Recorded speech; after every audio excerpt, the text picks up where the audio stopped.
Vous suivez le 19h30 de RTI2. Bonsoir à tous et bienvenue. L'Escale 225 ouvre ce journal et ce soir, c'est Gboti Tapea, un village situé sur l'axe d'Aloa-Issia au centre-ouest de la Côte d'Ivoire qui est à l'honneur. Nous irons à la découverte de ce village assez atypique où vivent en parfaite cohabitation des hommes et des singes. Nous ferons également un tour en Centrafrique où s'est tenu aujourd'hui un rassemblement pro-pouvoir pour un référendum constitutionnel. Merci de suivre l'information sur RTI2. Comme annoncé en titre, démarrons avec l'Escale 225.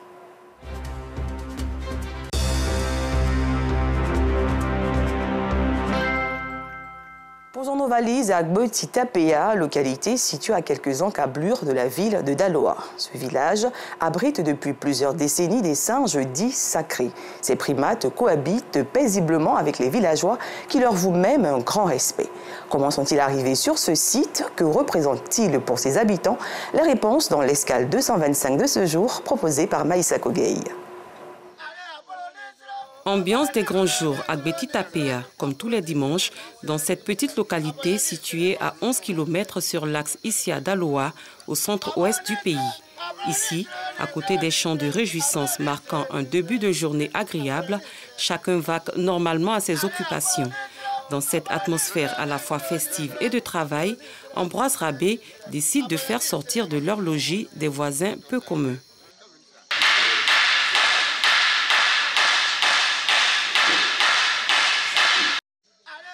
Quelques secondes plus tard, ils sont là.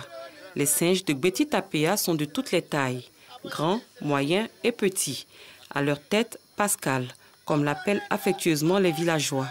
Âgé d'environ 5 ans, il est devenu le chef de file, le mâle dominant, après avoir mené une rude bataille contre ses adversaires. À Gboti Tapea, Pascal est le seul singe à porter un nom. Le maître, c'est-à-dire le dominant, à lui seul, on donne un nom. Depuis que je suis né, c'est le seul qui a un nom. Et on l'appelle Pascal. Après des civilités consistant à leur faire déguster des bananes douces qu'ils affectionnent particulièrement, Pascal et sa bande décident de faire une petite promenade dans le village. Première escale, un pan de la forêt de 4 hectares qui les abrite. C'est l'occasion pour eux de savourer des fruits.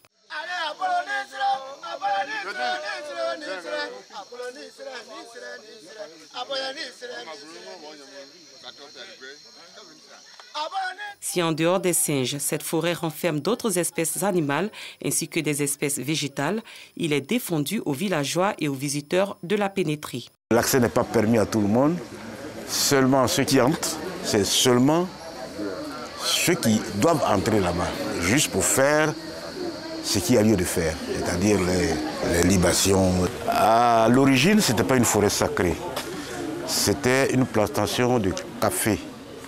En ce temps-là, il n'y avait pas tous ces arbres que vous voyez aujourd'hui. À l'époque, elle appartenait au grand frère Rabé Bogué. Rabé Bogué Paul est celui-là même par qui les singes sont arrivés et se sont installés à Gboti Tapea. C'est aux abords de la maison qu'il a vu naître que Pascal et ses amis se rendent après plusieurs minutes passées dans les arbres. Rabé Bogué Paul est le premier villageois à avoir eu un contact avec les singes. Tout commence par un songe fait par son père, également appelé Rabé Bogué, chef du canton Gbalon Sud et fondateur du village de Gboti Tapea. Une guénonce lui apparaît et lui parle. Nous sommes vos ancêtres. C'est au cours des guerres tribales qu'on nous a déshumés. Donc on voulait revenir pour revivre avec vous. Comme nous ne pouvons plus faire cela, nous reviendrons en animal. Quelques jours après ce songe, Rabé Bogué père se rend au champ en compagnie de son épouse. Là, un fait inattendu se déroule. Arrivé au champ, la bonne femme a fait coucher son bébé et elle s'est mise à sarcler son champ de taro. Au fur et à mesure qu'il travaillait, elle s'éloignait du lieu où était couché le bébé. Le bébé s'est mis à pleurer.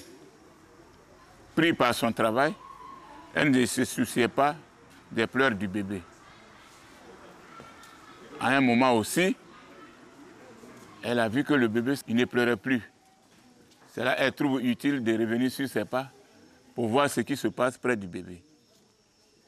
Et quand elle revenait sur ses pas, à une hauteur du bébé, il aperçoit une guénon qui quittait le bébé et montait à l'arbre.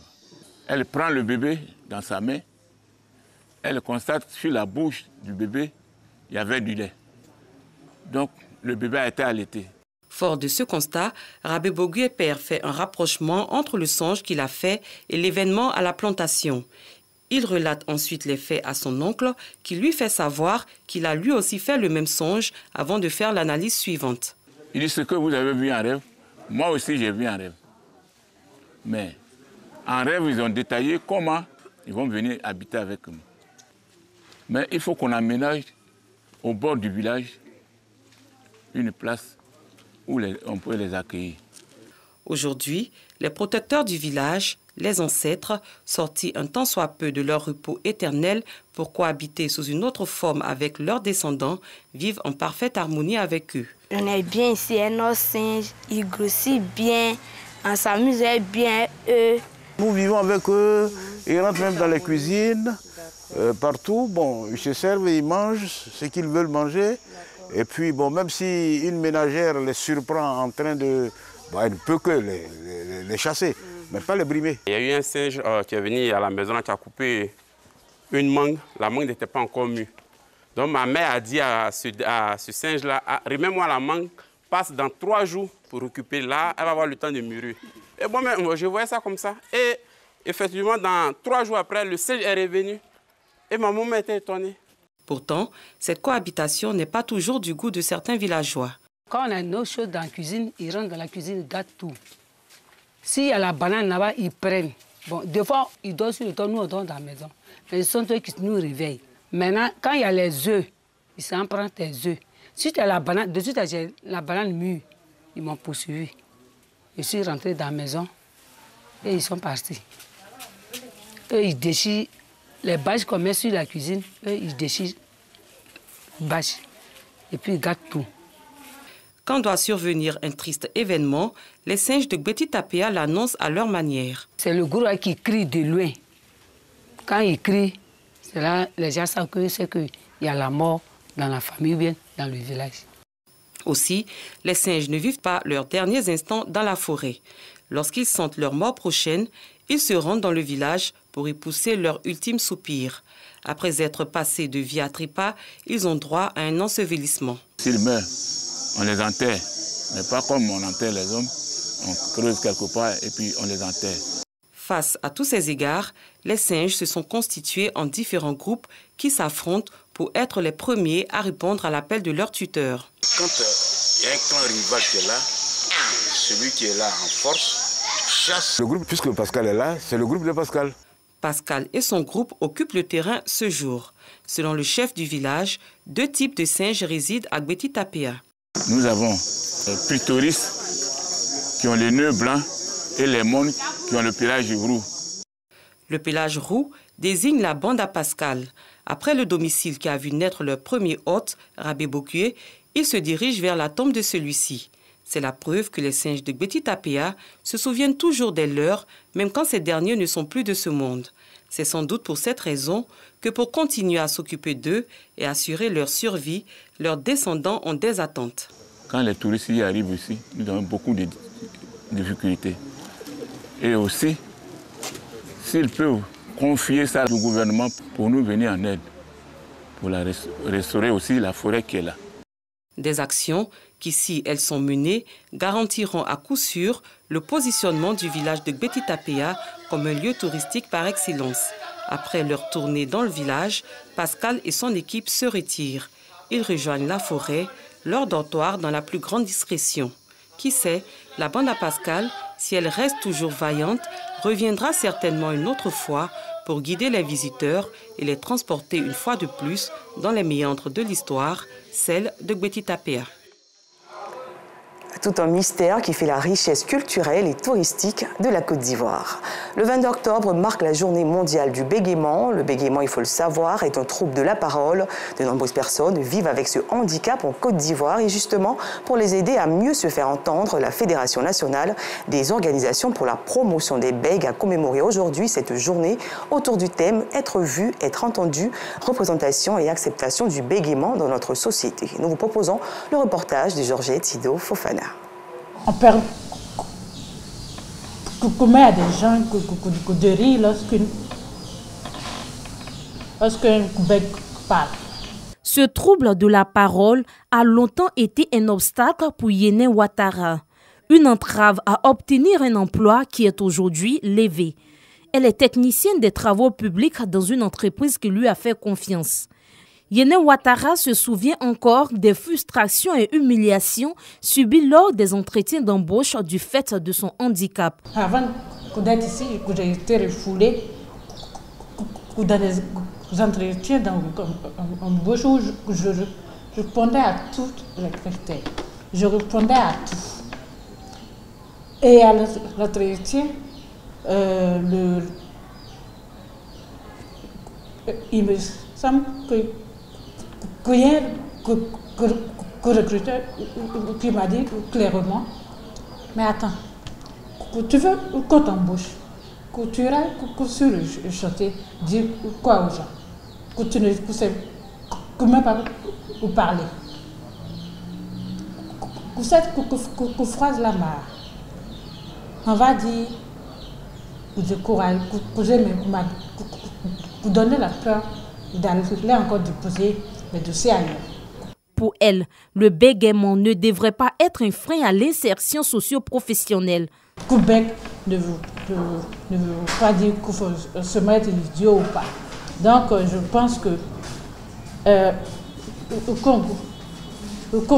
on peut être bègue et puis être multitâche.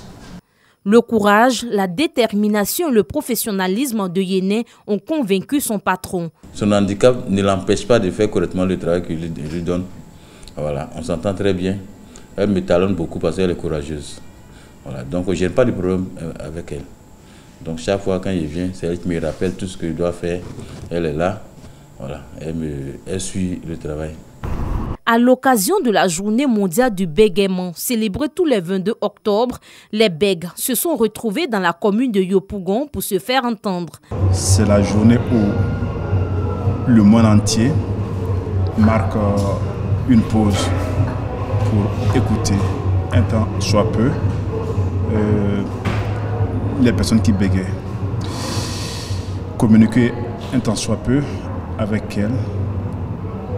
C'est ce jour-là aussi que les personnes bègues ont l'accompagnement des experts pour entrevoir des solutions. Cette célébration, initiée par la Fédération nationale des organisations pour la promotion des bègues de Côte d'Ivoire, vise à lutter contre leur stigmatisation, bien plus, à plaider pour leur insertion socio-professionnelle. On est stigmatisé. Quelqu'un qui n'est pas vu, c'est quelqu'un qui est caché. Aujourd'hui, la personne qui bégait revendique son bégaiement. On n'a plus une tendance à l'isolement. On veut s'afficher comme tous les autres. On veut également, on veut se faire entendre, dire qu'on existe. On est dans une société et dans cette société-là, c'est nous qui vivons notre handicap. Si nous nous cachons, la société ne saura pas que nous existons. C'est pourquoi nous voulons qu'on nous voie et qu'on nous entende, qu'on nous écoute. Selon l'Organisation mondiale de la santé, près de 1% de la population est touchée par le bégaiement dans le monde. Quelles sont les causes de ce trouble du langage? Existe-t-il un moyen de l'atténuer? Des préoccupations auxquelles répondent Christophe Ongwedji, orthophoniste. On ne peut pas parler de causes de bégaiement, mais on peut parler plutôt des hypothèses qui essaient d'expliquer l'origine du mal. Il y a la première hypothèse qui est avancée depuis longtemps, qui est l'hérédité. Parce qu'on a remarqué dans certaines familles que lorsqu'un enfant bégaye, il y a beaucoup de chances de voir dans la lignée de cette personne-là des parents qui avaient bégayé à l'époque. Il y a des techniques qui sont là pour aider les personnes non bègues à parler efficacement sans bégayer. La technique qui marche vraiment, puisque pour la personne bègue, c'est le rythme de la parole qui est perturbé. On demande simplement de travailler une technique qui nous permet ou bien qui permet à la personne bègue d'aller lentement. Et donc, on peut donner par exemple un modèle. Il peut s'agir par exemple d'un enregistrement, d'un test qui va très lentement, que la personne bègue doit suivre. Et donc, à force de suivre cette parole ou bien ce test très lent, la personne bègue va adopter cette façon de parler lentement et plus tard maintenant, essayer d'accélérer un peu plus son rythme et parler sans bégayer. En Côte d'Ivoire, la journée mondiale du bégaiement est à sa 11e édition. Une occasion pour les personnes qui bégayent de se faire entendre et de mieux connaître ce trouble de la parole et de la communication. Un tour à présent dans les gares routières de la ville d'Abidjan. En cette période de rentrée scolaire, ces espaces de transport en commun observent une baisse considérable du nombre de clients.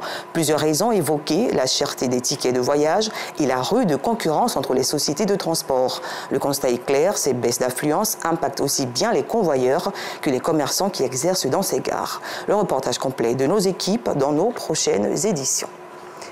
Une note d'éducation dans ce journal. L'ONG Minoj a organisé récemment à son siège dans la commune de Yopougon la 9e édition de sa cérémonie de distribution de kits scolaires. Plus de 200 bénéficiaires enregistrés. Cette action vise à alléger les charges de ces élèves issus pour la plupart de familles démunies. Georgette Ido Fofana.